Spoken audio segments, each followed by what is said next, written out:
Hi friends, it's Pastor Josh here to talk to you about this week's theme in our Advent devotion and experiences during our Thrill of Hope series as we prepare our hearts and our minds this Advent season. These XPs or experiences are to help us as we get closer to Christmas Day so we can fully experience the hope, joy, and wonder of Jesus coming to us as a baby to be God with us, Emmanuel. The first week we focused on worshiping fully in every area of our lives. Last week, Pastor Jim talked about spending less and being less focused and stressed about the money and the stuff. This week, I have the privilege of talking to us about the next theme, which is give generously. Now, this may almost feel like a contradiction between spend less in last week and this idea, but they actually go hand in hand. There is much more to generosity than money and stuff. When we think back to the first Christmas, many of us might think of the gifts the wise men gave, though the wise men, or magi, actually didn't show up for a couple of years. But the greatest gift that day was not the gold, frankincense, or myrrh. It was not the stable or the manger that was given for them to stay in. It was actually Christ himself that was the greatest gift. Real generosity is intentional and relational. In John 3:16, it tells us that God so loved the world that he gave his only son. God's love, when put into action, is relational, intentional, generous giving. Earlier in John, we read that Jesus came to earth and he became a human and dwelt or lived with and among us. Jesus generously gave of himself. If we're honest, our favorite gifts that we've ever received are usually when someone intentionally and relationally gave of themselves. It had less to do with the price and more to do with the heart of the person. God gave the most generous gift possible by giving himself.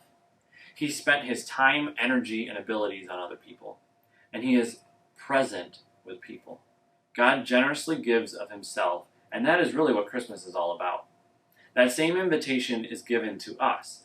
Will we receive God's generous gift, and will we intentionally and relationally give ourselves this season? So, how do we do that? What does that look like?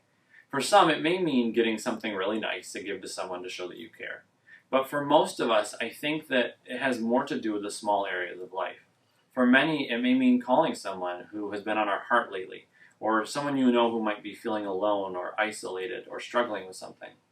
For some of us, it may mean setting our phones, our tablets, our computers to the side and being fully present. The gift of being fully present is both what God did for us and what many people in this season need most. This might mean having a meaningful conversation with your spouse. It may mean sitting down and playing with toys, putting together a puzzle, building something, or watching something with your kids. For many of us, giving generously means prioritizing being present over buying presents. Many of you have expressed this generosity for Rachel, my family, and me in this challenging time with Rachel's health. Whether it was picking up groceries, watching our kids, dropping off meals, sending encouragement, or simply standing with us in prayer, you've given generously. And so I want to thank you for that and encourage us all during this time to find ways to do this Christmas season. That, even as the world is afraid and maybe hoarding things like toilet paper, that we would be those who look for opportunities to look out for one another.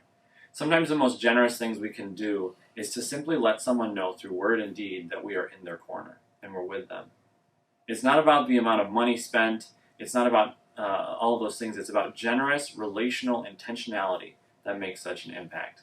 So will you give generously by intentionally and relationally giving of yourselves this season? And in turn, be reminded of the greatest gift that was ever given to us when Jesus Christ gave himself to us that Christmas day. Grace, peace, and joy to you, friends.